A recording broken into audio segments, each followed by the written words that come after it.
Harga minyak merosot sekitar 2% pada perdagangan di hari Kamis, mencapai posisi terendah dalam 4 bulan terakhir dan penurunan ini memperpanjang tren pelemahan selama 4 hari berturut-turut akibat kekhawatiran kelebihan pasokan menjelang pertemuan negara produsen OPEC Plus akhir pekan ini. Minyak mentah berjangka Brent ditutup anjlok 1,9% menjadi $64,11 per barrel yang merupakan level terendah sejak Juni. Sedangkan minyak mentah berjangka West Texas Intermediate jatuh 2,1% menjadi $60,48 per barrel, terendah sejak 30 Mei. Adapun OPEC Plus disebut berpotensi menyepakati peningkatan output hingga 500.000 barrel per hari pada November atau 3 kali lipat dibandingkan dengan kenaikan produksi Oktober. Di sisi lain, Badan Informasi Energi Amerika melaporkan persediaan minyak mentah, bensin, dan distilat Amerika Serikat meningkat pekan lalu seiring melemahnya permintaan dan aktivitas kilang.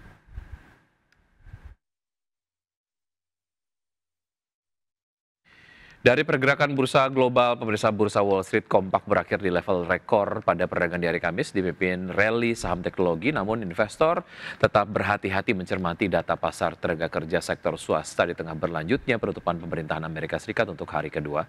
Data selengkapnya di perdagangan di hari Kamis, Dow Jones Industrial Average ditutup naik 0,17% ke level 46.519, indeks S&P 500 menguat 0,06% ke posisi 6.715, sementara Nasdaq Composite Index menguat 0,39% ke level 22.844. Dari bursa Eropa, pemirsa, bursa ekuitas Eropa yang kembali menorehkan rekor penutupan tertinggi pada perdagangan di hari Kamis dipicu lonjakan saham sektor industri dan teknologi serta meningkatnya ekspektasi pemangkasan suku bunga The Fed pada bulan ini. Stocks 600 ditutup menguat 0,53% ke 567,6. Dan sebagian besar bursa kawasan juga menghijau dengan DAX Jerman melambung 1,28% di 24.422, sesi Prancis melesat 1,13% ke level 8.056.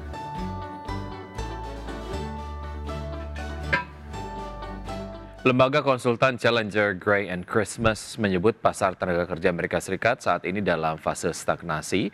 Hal tersebut ditujukan dalam laporan terbaru mereka yang menunjukkan bahwa perusahaan-perusahaan di Amerika Serikat mengumumkan lebih sedikit PHK pada September 2025, namun di sisi lain rencana perekrutan sepanjang tahun 2025 tercatat sebagai yang terendah sejak 2009.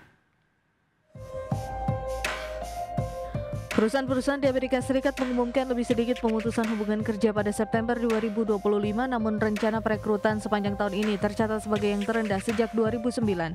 Temuan tersebut disampaikan dalam laporan Challenger Gray and Christmas, perusahaan konsultan global di bidang outplacement. Menurut laporan, jumlah PHK yang direncanakan pada September turun 37% secara bulanan menjadi 54.064 orang. Meski demikian, sepanjang 2025, total pengumuman PHK sudah mencapai 946.426 orang, level tertinggi sejak 2020. Sementara itu, rencana perekrutan baru sepanjang tahun hanya 204.939 posisi, terendah sejak era Great Recession pada 2009. Laporan Challenger menjadi sorotan karena shutdown pemerintah Amerika Serikat telah menunda publikasi sejumlah data ekonomi penting, termasuk laporan ketenagakerjaan September yang seharusnya dirilis Jumat pekan lalu. Penundaan juga terjadi pada rilis klaim pengangguran mingguan, pesanan pabrik Agustus, data konstruksi hingga laporan perdagangan. Jika shutdown berlanjut, data inflasi konsumen, penjualan retail, pembangunan perumahan hingga inflasi produsen juga terancam tertunda. Wakil Presiden Senior Challenger Gray and Christmas, Andrew Challenger, menyebut pasar tenaga kerja saat ini berada dalam fase stagnasi. Meskipun The Fed telah memangkas suku bunga acuan untuk mendukung pasar tenaga kerja, faktor lain seperti PHK massal dan penundaan perekrutan masih membayangi. Berbagai sumber IDX Channel.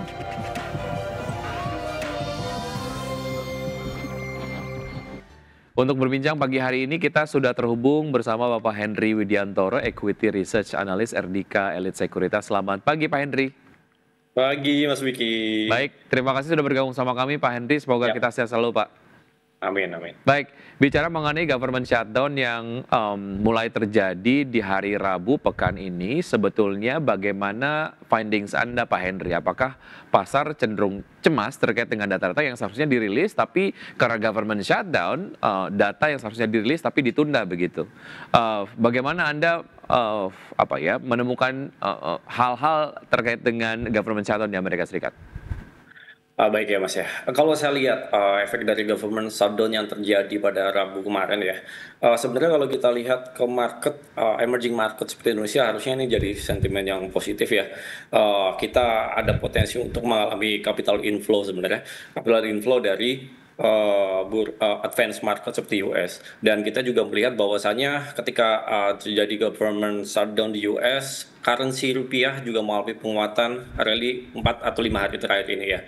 Which is kalau kita lihat secara historical ya Mas ya, uh, government shutdown yang terjadi pada tahun 2018 di periode era pertama Trump itu, kalau kita lihat secara historical, trennya adalah emerging market itu bangkit. Market Indonesia, ISG, rupiah bangkit juga di situ.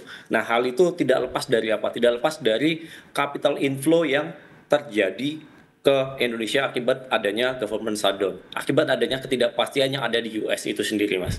Opportunity saya lihat di situ ada untuk indeks dan emerging market pada umumnya. Baik, daripada cemas, tapi kemudian pelaku pasar domestik melihat potensi cuan begitu ya.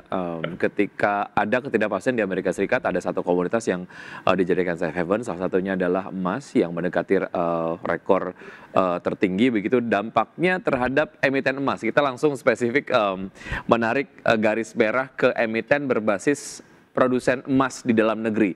Bagaimana Anda melihat implikasinya, Pak Henry? Baik, kalau kita lihat ya Mas ya, implikasinya. Kan kita lihat terlebih dahulu government shutdown ini menjadikan instrumen safe haven seperti emas itu lebih menarik apabila dibandingkan dengan currency yang ada di US. Terus implikasinya ke apa? Market kita merespon hal ini sebagai hal yang luar biasa ya. Kita lihat rally yang terjadi pada emas belakangan ini menjadikan pergerakan saham-saham produsen emas juga mengalami rally lumayan atau bahkan kita lihat sangat signifikan kurang lebih sebulan terakhir ini ya Mas ya. Nah, rally ini nih menurut saya sudah mulai terprice in. Ada potensi untuk terjadi konsolidasi dulu untuk saham-saham emas. Nah, kalau kita lihat satu persatu dari emiten yang ada ya, kalau kita lihat sebagai contoh Antam. Antam ini kita lihat berapa minggu terakhir mengalami konsolidasi, mengalami pelemahan. Di mana hal itu sudah memprice in pergerakan harga saham, pergerakan harga gold yang terjadi kurang lebih rally-nya 2 pekan 3 pekan terakhir. Nah, berbeda dengan BRMS. BRMS juga demikian, Mas. Saya rasa harga sekarang di harga dekat-dekat 1000 ini menurut saya adalah bagian dari respon pergerakan harga emas yang rally akibat adanya government US yang terjadi shutdown itu sendiri. Nah, kalau kita lihat saham-saham emas lainnya yang mungkin lebih high beta jika dibandingkan dengan apa namanya Antam, ya kita lihat mungkin ada Archie dan juga ada PSAB ya Mas ya. Kendati memang produksinya tidak sebagus Antam dan BRMS, saya melihat bahwasannya di dua emiten ini mempunyai high beta ya. Ketika harga emas mengalami rally penguatan signifikan, saham-saham ini, dua saham ini baik Archie maupun PSAB itu mempunyai pergerakan yang lebih liar jika dibandingkan dengan saham-saham yang punya cap besar seperti Antam itu sendiri.